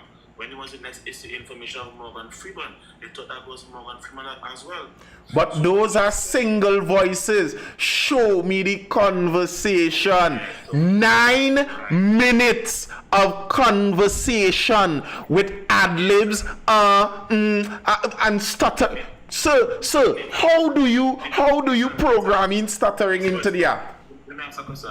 This voice was a recent voice note? Was a recent recording? According to what it seems like it was fairly recent. I don't know. It was not a I don't know. This is why I'm telling people, you will see things directly in this election phase. How do you know it wasn't recent? Those voice notes literally that what you are hearing there is over the last THA elections that will have occurred in Tobago, where you're hearing the talking about the Alan Warner. That's a lie. He spoke about this election and he spoke about the last THA election when they sent, and then he spoke about, but this election we need collaboration. Which one of the two recent voice notes circulating? Which one of the voice notes you are circulating? The 9 minutes of conversation where they spoke about Warner and which docket they want him to go and whether they want Frank C. Prasad to go, but also in the same conversation they spoke about the last THA election and the help they sent and whether they sent it through a certain CM person and the 100,000 and all didn't come, but we sent some for the next election. But this election, not that we don't need money, this election we need money, but we need further collaboration. Okay, so then the conversation that you are saying was very recent, and it was not the conversation that circulated from the last stage election. No, it wasn't that one. Let me double check my information and I'll come back to you. All right. I'll find the software and I'll double check. That'd be appreciated. My thing is, I'm just saying I don't and have yet to see any AI even close. Yeah, Abdul. All the information and data that was collected during the 2010 election by a particular party, do they not have all that data still? I think so.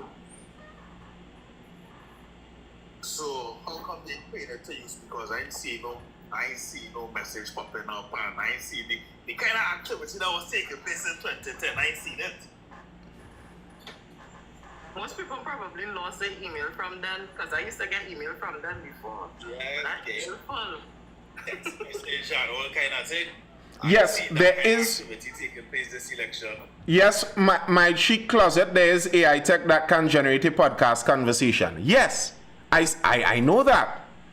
But really? Of course. Podcast conversation? Really? But here's the difference with a podcast conversation. Here's what you're going to hear. Remember, it is trained on the audio you hear. So what you're going to hear is you're going to hear all of the voices very clearly because they're using podcast mics. So to train it on what you're saying, it's trained on there. They would have had to get audio of two of them in an open big room echoing to train the AI, for one. Then they would have to be audio engineers enough to go into the actual wavelength of it and change the wavelengths and muffle it at certain times to sound like the voice turned away from the mic. Listen. When you see the AI software that I show you a ball, I might. like a cow, I might. and then you will come back and you will tell me different. When you see literally what is out there. Please show me. Please show me. AI generated conversation of some PLM leaders. Make it happen. But I was saying, why make an AI Make it happen. with Farley? When you can make a whole AI with Stuart or Keith or one of them crash the scene. Exactly. Wasting time. Because the narrative is not for the opposition to go into office. The narrative is for the current administration to stay there. But as I have also said, and I have said this since last year, December, I don't think the People's National Movement want to stay there another 5 years. It's clear we have no plans, no policies, and we have been saying even before Trump came into office, the way we saw this elections going with Kamala Harris and Donald Trump, we know that Keith Rowley was done already making his exit points, especially when he moved and endorsed Totium last year, December. But he said that since 2020. He said a long time ago he was going to step aside. He said that a long time ago. This is not. But what I'm saying, we're not talking about him. We're not talking about the idea of him indicating that he's not running for politics. We're talking about what is happening now in the space where who he has nominated for the avenue of going forward and taking the party forward shows you that the People's National Movement does not want to win the election. And if that was the case, Why? then why? Why directly? What? All right, let me ask you the question. What's wrong Why with Stuart Young being leader? instead of the person who was there the longest and have more experience in order to carry the party forward? Who? Why Stuart Young? Who is that person? What? Who is the person that was there the longest? We don't need, maybe we don't need a pensioner, maybe Here's the reality. As Prime Minister no more. Maybe we need somebody with some younger ideas. Really? Yes, Kasim, we know this. And Trump is what? And Trump is what age? Donald Trump is at what age? But Not running for president of Trinidad and Tobago. here's the thing. I do not think on a national stage, Mrs. Beckles is more electable than Mr. Young. Really? Yes, really. All right. And based on what you're basing that on? What am I basing that on? All right. Let's look at the reality of the electoral politics we have in Trinidad and Tobago. Who do you think would come out to vote for Miss Penny that would not vote for Mr. Young? What group of people do you think that might be? First to begin with, the People's National Movement has always been looked as an Afrocentric party. Always. But that's incorrect. They have been looked at like that, but that's not a correct judgment because the People's National Movement has never quite been an Afrocentric party. They have been an East-West corridor-centric party. That's why I regularly have to correct people that the UNC battles on race, but the PNM battles on class. And that incorrect characterization is why people keep getting a lot of the judgments wrong on it. So you are saying to us Mm-hmm. that most of the People's National Movement's votes are mainly coming from the East-West corridor, and it is mainly supported by the East Indians. What? What? How You know, you see the reason why I said what? You know the reason why I said what? Let me Because chime in. I have literally just proven to you the narrative, and we know that has never been the truth. Most of What? the National Movement voters have always been African people. What? Just before you say that, I want to know, Lyndon, what ethnicity is the majority of the East-West corridor, sir? Yeah, I want to know that. I don't know. You don't know? Okay. Stop lying to me, not Lyndon. Don't make me kick you off the live now, man. We had to be honest in the conversations. You wanted me to be honest. All right, good. What ethnicity is the majority of the East-West corridor? So I believe that the majority of the East-West corridor are Afrocentric persons. It's not even close. So if you are a party that runs the East-West corridor, the majority of your supporters are going to be... That's not race. That's just the location. And that's why there's that missed narrative. The PNM isn't the Afrocentric party. The Afrocentric party was NJAC, led by a man called Makandal Daga. That's the Afrocentric party of Trinidad and Tobago. Listen, do people know who are the actual founding members of the People's National Movement?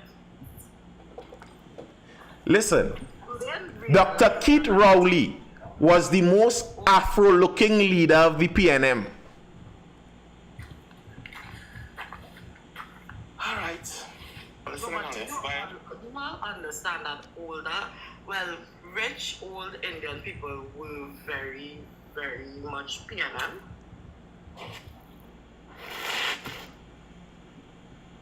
Especially. After that question,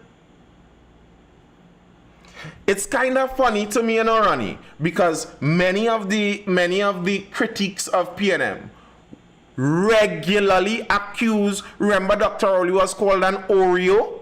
We know what Oreo means. They regularly accuse the PNM of being for the 1% and the elites, and they rule by them in the West. That is the connotation given to the PNM. That is the suggestion made. So, to go back to the topic of Penny versus Stewart, I do not think that Stewart is going to chase away Afro voters from the PNM. No. He is not going to chase the if I am a racist black person, Afro Trinidadian, I am going to not vote for PNM and choose to vote for UNC based on what if I'm a racist. That does not make sense to me. That doesn't add up to me. I do not think that Stewart is going to upset the Afros of the PNM so much that they're going to protest and not vote for him. I haven't even heard one PNM person espouse that, even in the undercurrents of online. I find it real kind of low. It real kind of it disgusting to the fact that they're trying to make the fact that this man is of what Chinese descent an issue, and they're pushing that here. That real irritates me. I don't understand that at all. And if, for me, where I was going with this, even on the same ethnic realities that we have to be realistic with Trinidad. If I'm saying I don't think any Afros will forsake voting for PNM over him, but do you think there might be some people who would vote for Stewart that wouldn't have voted for a black Tobagonian? Do you think so? And do you think there are some people who would vote for a man over a woman just plain on gender? I know plenty. But I know plenty too. Real women out there want no woman leader. I think Penny, to be honest though, I think Penny would have won because I think Stewart is going to win too, and I think Rowley would have won too. I may be wrong, we will see. But I think Penny would have won, but I don't think she would have necessarily gotten more votes than Stewart. I don't take that as a matter of fact assumption to be true, because I see no evidence pointing to that. I think Penny is more popular among anti-PNM voices than she is inside the PNM. Did you see an uproar and a coup from PNM over Penny not being selected? When UNC chose PEP guy, the whole Diego Martin constituency resigned, you know. That is an uproar. Where the PNM resignations over Stewie? Where even the naysayers, we heard Jennifer Batiste Primus for half week. What's this guy who was a minister of public utilities? He for next half week. Then after the convention, both of them hug up Stewart and say, we agree.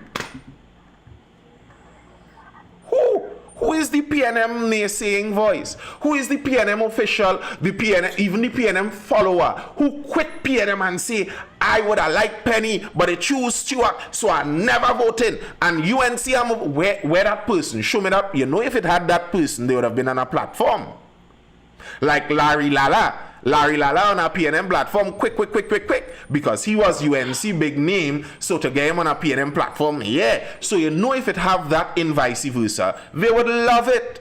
Where is that person? I see they get Major Best, but Major Best is somebody who had grievances with the party because they fire him. So it's not even the same thing. Like I mean, yeah, Abdul. I was still not too wrong with I don't know shit I told you. Yeah, before I remember, that's the one name. Penelope. Beckers. I don't see nothing wrong with Penelope Beckers. But at the same time, I wouldn't take against Toto because he kinda younger. And not kinda. Penny's an old woman, boy. He's younger. He's way younger. We honestly need to put some young minds. I mean, he done in he done in the party season already. And Abdul, big man to big man. Are you enthused about putting a woman to lead your country? Big man to big man. I just want to say, one of my friends is a feminist, and she said she is not voting for our next woman prime minister in this country. Abdul, you laugh, but you never answer me. It's not best practice. Okay? That is a reality. That, like, you can't deny that reality. Many people out there are not enthused about the idea of a woman leading. So if you're selecting, I am not saying whether it's a good or a bad thing. I'm not saying that. But I'm saying if you're selecting for political lead and looking to win, that is a consideration. I think that's why I say I think Penny has more support in anti-PNM quarters than in the actual PNM. I'm not saying I think the PNM likes her. I don't think she's an unliked person. But I don't think that she has that push for leadership so strong that people are going to jump out the party if she doesn't get it. I don't think so. But hey, it's after 12 people. Lyndon come and drag we later. Nathan, you know what you should do? Do like what I was doing in the American elections on your Thursday night. What is that? Be like, I don't know what's it. Like, Kamala is a degenerate or something like that. You know them lives and them that was doing in America for US elections. It was like Donald Trump is a racist and trans lives matter or whatever, you know that kind of thing. But yeah, they do it for Trinidad obviously, because none of those things matter to us.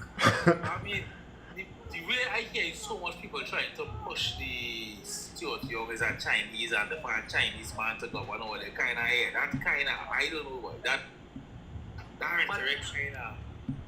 You know the funny thing is, I've heard several people growing up saying, oh, well, I will vote for PNM if the part Indian and I will vote for UNC if the part African, and it's like, now you're upset that they do that. Why doesn't Kamala make Jillian John the leader of UNC and see what happens? Listen, I told you all, and people like to pretend that they don't understand this. I try that.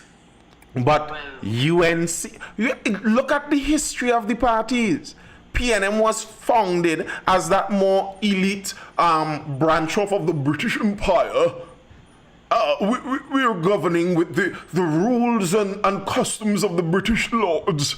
That was the PNM founding. Oxford educated tongue man. UNC. First in the US, Wade Mark or Kamala Prasad, Kamala Prasad Bisasa, I think, you know. Huh? Is not Kamala? I don't know. I call Wade Mark the long time. I think it was Wade. They never gave Wade a MP seat for a long time. You know? He was just kind of there, but he wasn't an MP. If Kamala resign and give Michaela UNC win in the morning, That's true. I wouldn't say it for sure matter of factly, but very likely. Very likely. But Cam's not going to do that. Is Michaela Pandey really actually considered a third party? Meaning, I have heard people say we want a third party, but when you look at almost every single third party we have in this country is born out of some other political party that the leader of that party, if they had won when they challenged for the main party, they would not have formed their own party, because let's be real. COP was born because Dugan didn't win UNC leadership. Yeah. Patriotic Front was born because Michaela didn't win UNC. She didn't go up for UNC leadership. Huh? She didn't go up for UNC leadership. Yeah, she did. She went up for UNC leadership. When? She did. Anyway, she went. Can't remember now. I don't doubt you, but I can't remember. But she went. And then when she went, I don't know if this is public information, her family's names were not even on the list to vote in that internal election. In that internal election, people who founded that party went to vote, and their names were not on the list. as told to me. Anyway. Well, yeah, they said they wanted to get the pandas out of the UNC. They said that. Right. So that was when she had challenged, and that was the last year she was in UNC. She left after that. If Soya Fat had won PNM in Tobago, IB would have never been born. So it's like, are these people really third parties, or are they just like, I didn't get my way, so I go in and start my own thing? And is that truly a third party, because you have no real difference in views? Or There's NTA. But NTA. I need to see it. NTA. Or not in the West. Who COP supporters was in the West? Who? COP supporters. COP supporters in the West was the disgruntled elite PNM supporters. COP was the professionals party. COP had lots of university educated, professional level people.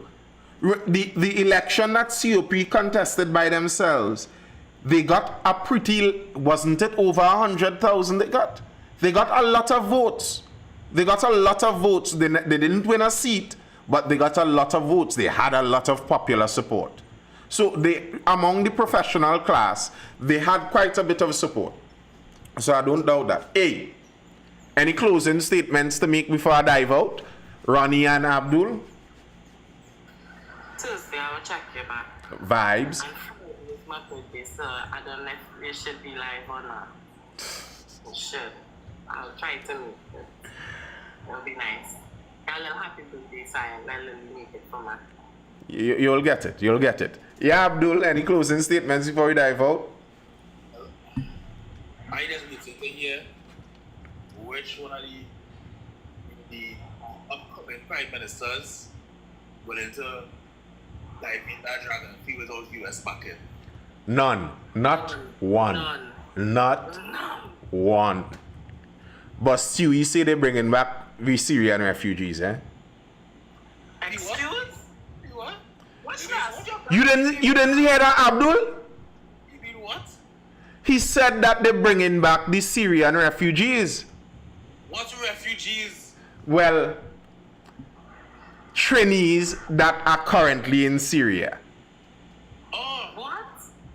Like I said, this man keep getting me vexed and all. that was a listen. That was a eventuality. It had to happen at some point in time.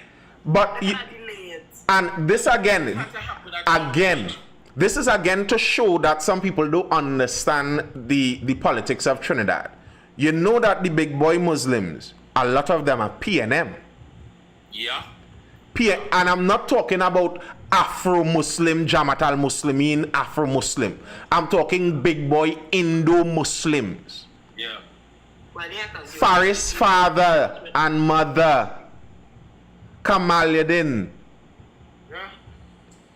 So I think someone of them, they appointed them to. He said they're appointing someone of the Muslim big boys in PNM. They appoint him to some, PNM love a committee, some kind of committee or something that they're using to work on that to bring back the Trinidadians in Syria. But they did appoint a particular imam as a senator at a point in time.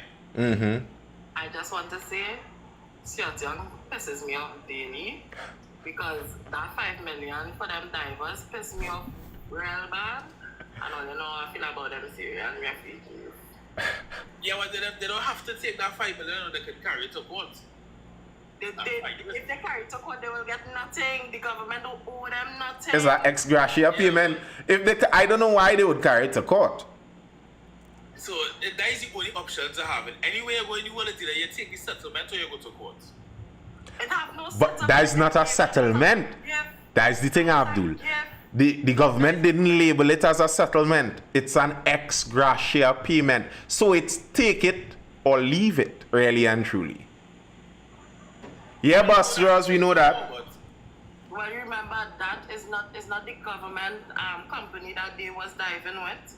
The government don't owe them anything. That $5 million was uncalled for. When I read that in that paper. That $5 million is quarter of a drop Don't worry about that $5 million now. It was never to go. It set a bad precedent. That is the problem. I kinda agree on the precedent kind of thing, because if I was homeboy wife who's still missing off the platform and I just make a child, I looking for my million too. Yes, they will get their company. The company that he was working with will deal with her, because you know why? That company have to deal with her, because that's the company he was with. But irrelevant to that, listen, if I was that woman, I looking to make real noise, because I deserve a milli too. Why they should get $1 million and I shouldn't? On what grounds? Yeah, because it's the same thing, because it wasn't like them was working for the government. And They didn't die on a government state-owned jetty. They died out on the field on a platform, a private-owned platform. But it was a private company that they were employed with. here's the problem with that, Abdul. Here's the problem with that. State-owned means that the corporation that the state incorporated for that purpose is supposed to deal with that, because that's supposed to be, as it were, a separate entity from the state. So, They didn't go to court over this and they lost. well, I don't know if they lost. What happened with that court case? I know LMCS and Paria, I think, in court right now. But I don't know for the divers personally in court. But according to this statement, you gave them an ex gratia payment. This isn't saying that we owe you this. This isn't saying that we feel responsible. This is basically, we feel sorry for the circumstance you're in, so we think you deserve this. You know how much other people you're supposed to feel sorry for? That is why I understand what Ronnie's saying about the precedent it sets. But I could understand on the political side. I don't think he did it for political mileage, because it didn't really give him political mileage. As people say, it's just politics. I don't actually believe it's just politics like that, because I don't think he gets any votes from doing that. I think it's all you can't talk now, take down, shut up. That's why I think that is. Hold them in a room, let them leave the phone outside so nobody can record, and tell them, look, we'll give all of this money and we're not taking it public. Because at the end of the day, like, that isn't, for me, it just really upset my soul. If I was thinking about voting for PNM, that would have upset me. You can't vote for It Mali. upset me. Well, I can't vote in Tobago at all. So, thank God. Even though Tobago have options, when you look at Tobago have options. They have about 7 parties running in Tobago, mind you. Yeah, real parties in Tobago have party, boy. Before I go rush, I just want to let you know, don't worry about them quote-unquote refugees who coming home. Them ain't pose no danger to you. I think them numbers here pose a little more danger to you than them. Okay, fine. That second piece especially is true. We'll see if they pose danger or not, but the numbers certainly more danger. Yeah. Before I go, we wrapping up people days the last, but I saw a story out of Beetham. Some man stabbed somebody and within like short time they find him riddled with bullets. That seemed to me like Beetham have a law enforcement outside of the police. I don't blame them. I can't blame them because nothing is being done to secure them. Interesting stuff. Read that story. A man stabbed somebody. The man who gets stabbed in the hospital, so it's not the man who gets stabbed. And within like an hour, they find the stabber dead in Beetham. Like apparently, Beethamites can't stab Beethamites, otherwise the Beetham police will deal with them. All right, people. That's all I have for now. If you're educated, informed, or entertained, this has been the Mindful Live. I am Nathan Springer. Thank you for joining me. I'll be here again later. Well, that's tonight, actually, because it's already after 12. I'll see you guys then. Peace. I'm out. Bye. Bye.